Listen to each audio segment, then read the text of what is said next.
Edward, the blue engine, was getting old. His bearings were worn, and he clanked as he puffed along. He was taking 20 empty cattle trucks to a market town.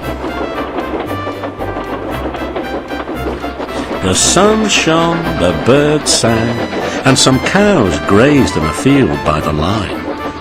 "Come on, come on, come on," puffed Edward. "Oh, oh, oh, oh," screamed the trucks. Edward puffed and clanked. The trucks rattled and screamed.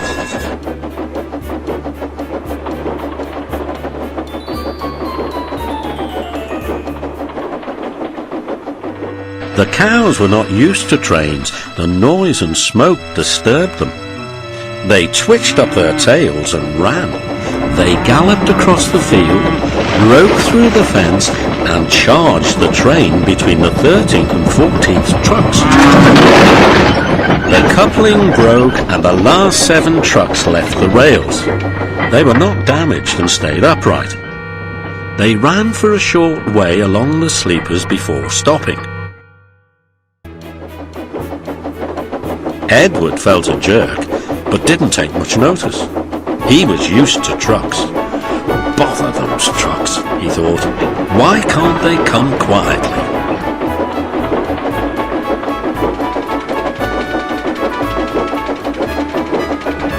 He ran on to the next station before either he or his driver realized what had happened. When Gordon and Henry heard about the accident, they laughed and laughed. "Fancy allowing cows to break his train? They wouldn't dare do that to us. We'd show them," they boasted.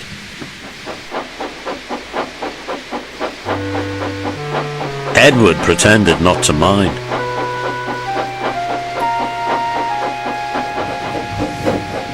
But Toby was cross. "You couldn't help it, Edward," he said. "They've never met cows. I have, and I know the trouble they are."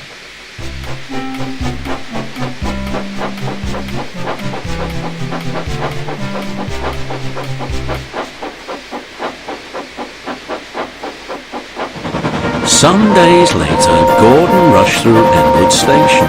"Mind the cows! Ha ha, ha ha, ha ha," he chortled. "Hurry, hurry, hurry," puffed Gordon. "Don't make such a fuss, don't make such a fuss," grumbled his coaches. They rumbled over the viaduct and roared through the next station. A long, straight stretch of line lay ahead.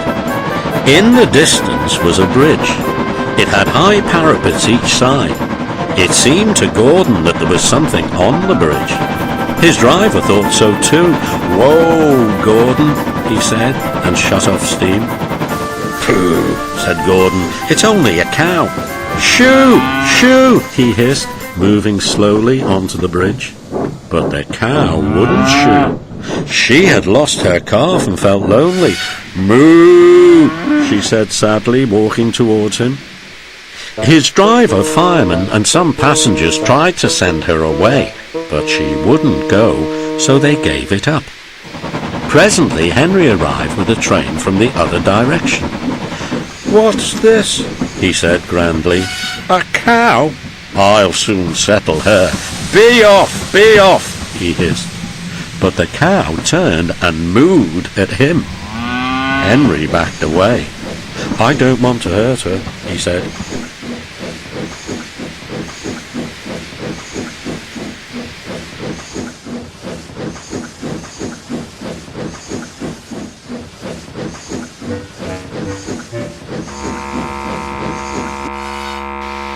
At the nearest station, he told them about the cow.